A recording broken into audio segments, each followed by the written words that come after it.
அன்றாடம் பண்ற சிறிய தவறுகளே நாளடைவில் நமக்கு மிகப்பெரிய உடல் உபாதைகளை கிரியேட் பண்ணும். அந்த மாதிரி அன்றாடம் பண்ற சிறிய தவறுகள் என்னங்கிறத ஒரு 5 விஷயம் நான் ஐடென்டிஃபை பண்ணியிருக்கேன். இந்த 5 விஷயம் நீங்க பண்ணிட்டு இருந்தீங்க அப்படின்னாக்கா தயவு செய்து அதை மாத்திக்கணும். அதை மாத்துறது எப்படிங்கிறதையும் நான் இந்த வீடியோவில் சொல்றேன். வாங்க அந்த 5 விஷயங்கள் என்னங்கிறத ஒன்று ஒன்றா பார்ப்போம். நைட்டு தூங்கி எழுந்திரிச்சு காலையில் முடிச்சதுமே ஃபர்ஸ்ட் காஃபி டீ குடிக்கிறது. வயிற்றுல பார்த்தீங்கன்னா ஒன்லி ஆசிட்ஸ் தான் இருக்கும். ஸோ நைட்டு சாப்பிட்டது எல்லாமே டைஜஷன் ஆகி இண்டஸ்ட்ரியல் குரூப் ஆசிட் தான் இருக்கும். ஸோ இந்த நேரத்தில் நம்ம காஃபி டீ குடிக்கும் போது நமக்கு ஃபர்தராக இந்த அசிடிட்டியை கிரியேட் பண்ணும். அந்த நேரத்தில் அது நல்லா இருக்கிற மாதிரி இருந்தாலும் கொஞ்ச நேரத்தில் எனர்ஜியில் ஒரு பேலன்ஸ் இருக்காது. ஸோ எனர்ஜி கிராஸ் ஆகும். இது பாடியில் ஒரு நேச்சுரலாக ஒரு ஹார்மோனல் பேலன்ஸ் இருக்கும். ஸோ நைட் நம்ம நல்லா தூங்கி எழுந்திரிச்சதுனால காலைல ஹார்மோனலாக ஒரு மாதிரி செட்டில் ஆகி நேச்சுரலாக எப்படி இருக்குமோ அந்த மாதிரி இருக்கும். ஸோ எடுத்ததையும் காஃபி டீ குடிக்கும் போது அந்த ஹார்மோனல்ஸில் ஒரு பேலன்ஸ் மிஸ் ஆகும். இது எப்படி அவாய்ட் பண்ணுறது அப்படின்னா, ஃபஸ்ட்டு காலைல தூங்கி எழுந்திரிச்சதை நீங்கள் ப்ரஷ் பண்ணுறீங்களோ ப்ரஷ் பண்ணலையோ ஃபஸ்ட்டு தண்ணி குடிச்சிடணும்.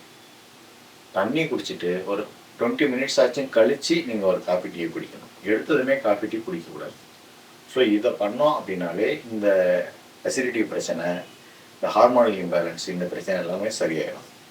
ரெண்டாவது முக்கியமான தவறு என்ன அப்படின்னாக்க, இப்போ ரீசெண்டாக ஒரு 10 இயர்ஸாக இந்த பழக்கம் இருக்குது. தூங்கி எழுந்திரிச்சதுமே ஃபஸ்ட்டு மொபைல் எடுத்து பார்க்குறது. ஸோ நைட்டு நெட்டெல்லாம் ஆஃப் பண்ணிட்டு நிறைய பேர் படுத்துருவாங்க. காலையில் எடுத்ததுமே நெட்டை ஆன் பண்ணிவிட்டு உடனே என்ன வாட்ஸ்அப்பில் என்னென்ன மெசேஜ் வந்துருக்குன்னு பார்ப்பாங்க. இல்லைன்னா சோசியல் மீடியாவில் போய் பார்ப்பாங்க. இல்லைன்னா ஸ்டேட்டஸ் பார்க்குறது, இந்த மாதிரி ஏதாச்சும் ஒன்று பண்ணுவாங்க. ஸோ இந்த நாள் என்ன ஆகும் அப்படின்னாக்க, பாடி பார்த்தீங்கன்னா ஒரு ரியாக்டிவ் மோடுக்கு போயிடும். ஸோ நம்ம பிரெயின் காமாக இருக்கும் நைட்டு தூங்கி எழுந்திரிச்சு. காலைல நீங்கள் இந்த மாதிரி ஏதாச்சும் ஒன்று பார்க்குறீங்க அப்படின்னாக்கா, இந்த விஷயங்கள் அதில் நல்ல விஷயங்களும் இருக்கும், கெட்ட விஷயங்களும் இருக்கும். இது உங்களுக்கு டிஸ்ட்ராக்ட் பண்ணும்.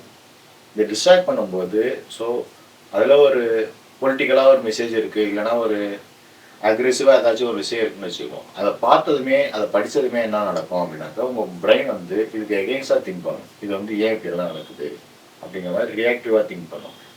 ஸோ இந்த ரியாக்டிவான மோடே பார்த்தீங்கன்னா அன்னைக்கு உங்களுக்கு என்ன ஃபோக்கஸ் இருக்கிறதோ அதை டிஸ்டர்ப் பண்ணும்.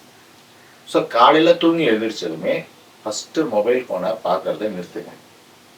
ஒரு 20 நிமிஷம், அரை மணி நேரம் நீங்கள் காமாக உங்கள் வேலையெல்லாம் ஆரம்பித்து ஒரு மாதிரி செட்டில் டவுன் ஆனதுக்கப்புறம், ஒரு நல்ல மைண்ட் செட்டுக்கு வந்ததுக்கப்புறம் நீங்கள் மொபைல் எடுத்து என்ன பார்க்கணுமோ அதை பார்த்தீங்க அப்படின்னாக்கா உங்களுக்கு அந்த அளவுக்கு ஒரு ஃபோக்கஸ் டீவியேட்டே ஆகாது. ஸோ இதை நீங்கள் கடைப்பிடிங்க. காலையில் தூங்கி எழுந்திரிச்சது நிறைய பேர் பண்ணுற 3வது முக்கியமான தவறு என்னென்னா, சன்லைட்டே பாடிக்கு படாமல் பார்த்துக்கிறது.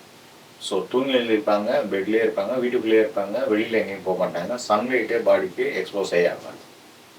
ஸோ இதனால் என்ன நடக்கும் அப்படின்னாக்கா, உங்களுடைய ஸ்லீப் டிஸ்டர்ப் ஆகும் நைட்டில். ஸோ பாடி கிளாக் இது விடிஞ்சிருச்சா விடியலையா அப்படிங்கிற கன்ஃபியூஷன் பாடிக்கு இருக்கும். நமக்கு என்ன 6 மணி ஆயிடுச்சு அப்படிங்கிற மைண்ட் செட் வேணால் நமக்கு வரும். பட் பாடி அதை அக்செப்ட் பண்ணிக்கணும் அப்படின்னாக்கா, அது பாடியில் சன்லைட் படும்பொழுது அது நேச்சுரலாகவே அந்த ரிதமுக்கு வந்துடும். ஸோ இந்த ரிதம் நம்ம கீப் அப் பண்ணணும் அப்படின்னாக்க, உங்களுக்கு நைட் நல்லா அன்டிஸ்டர்ப்டு ஸ்லீப் ஒன்று கிடைக்கும். பாடியில் சன்லைட் படாமலே இருந்ததுன்னா விட்டமின் டி ரொம்ப கம்மியாக இருக்கும். ஸோ பாடியில் சன்லைட் பட்டதுன்னா ஆட்டோமேட்டிக்காக விட்டமின் டி நல்லாயிருக்கும். அதனால் நிறைய பலன்கள் இருக்குது. ஸோ கால்சியம்லாம் நல்லா அப்சர்வ் ஆகும். ஸோ இதுக்காக நீங்கள் என்ன பண்ணணும்னா, காலைல தூங்கி எழுந்திரிச்சதுமே வெளியில் வந்துடணும்.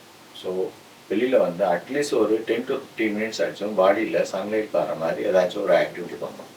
ஸோ வீட்டில் கார்டன் வச்சுருக்கீங்க, இல்லை மொட்டை மாடியில் தோட்டம் வச்சுருக்கீங்கன்னா ஏதாவது தண்ணி பாய்க்கிறது, ஏதாச்சும் ஒன்று பண்ணணும். இல்லைனா வெளியில் ஒரு வாக் போகணும்.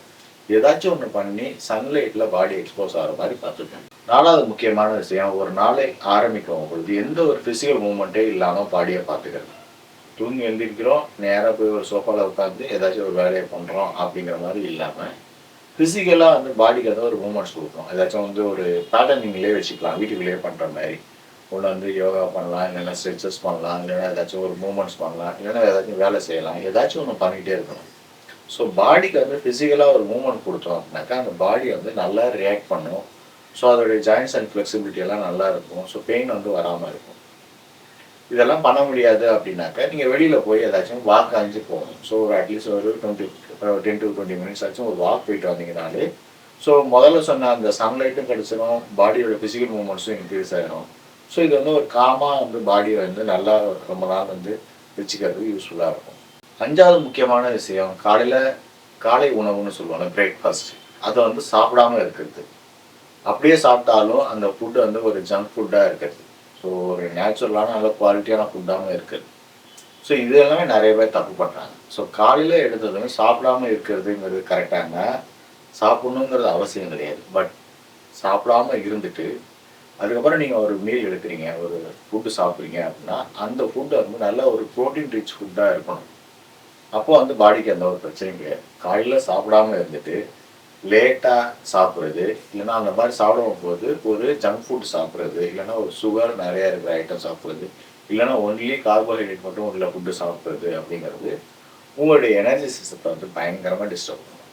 ஸோ இது என்ன பண்ணணும்னா அந்த நேரத்தில் எனர்ஜி கிடைக்கும், பட் மறுபடியும் வந்து எனர்ஜி லாஸ் ஆகும். ஸோ எனர்ஜி கிராஸ் வந்து ரெகுலராக நடந்துகிட்டே இருக்கும்.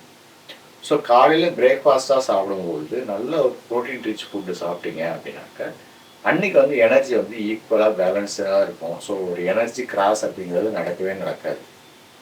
ஸோ காலையில் பிரேக்ஃபாஸ்ட்டாக என்ன சாப்பிட்றோம் அப்படிங்கிறது ரொம்ப ரொம்ப முக்கியம். ஸோ நல்ல ப்ரோட்டீன் ரிச் ஃபுட்டு சாப்பிட்டோம் அப்படின்னாக்கா உங்களுக்கு பசி வந்து லேட்டாக எடுக்கும். ஸோ ரொம்ப பசி எடுக்காது. ஸோ உங்கள் பசியை வந்து உங்கள் கண்ட்ரோலில் வச்சுக்கிறதுக்கு ஹெல்ப் பண்ணும். ஸோ காலை ஃபுட் வந்து ஒரு பேலன்ஸ்டு ஃபுட்டாக இருக்கணும், நல்ல ப்ரோட்டீன் ரிச் ஃபுட்டாக இருக்கணும். ஸோ இதை நீங்கள் ஃபோக்கஸ் பண்ணிங்கன்னா நிறைய பிரச்சனைகளை நீங்கள் அவாய்ட் பண்ணலாம்.